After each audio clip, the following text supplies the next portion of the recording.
Sige na, Kuya Marco. Promise ko magiging mabuting girlfriend ako. Wala pa kasi sa isip ko yung mag-girlfriend. Bakit? Bakla ka ba? Hindi ah. Hindi naman sa... Hindi sa ganun. Eh, yun naman pala eh.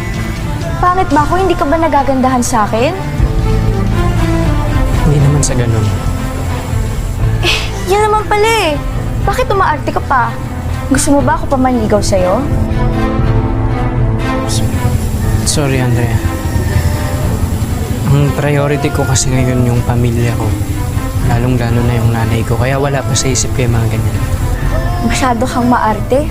Babae na nga lumalapit sa'yo. Maarte ka pa. Sige na. Dami pa akong gagawin eh.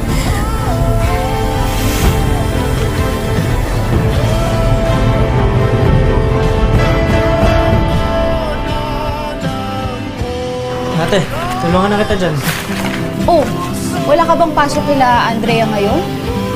Wala, day off ako ngayon eh. Kasi naman tumambay lang ako. Tulungan na kita para mabilis yung labahan. Para marami tayong makuha.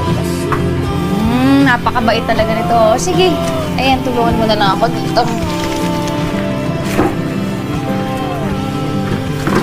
Ayan. Clarice! Uy, Ruth! Papalaba ka? Oo. Wala na akong time maglabas sa trabaho eh. Ito na ba si Marco?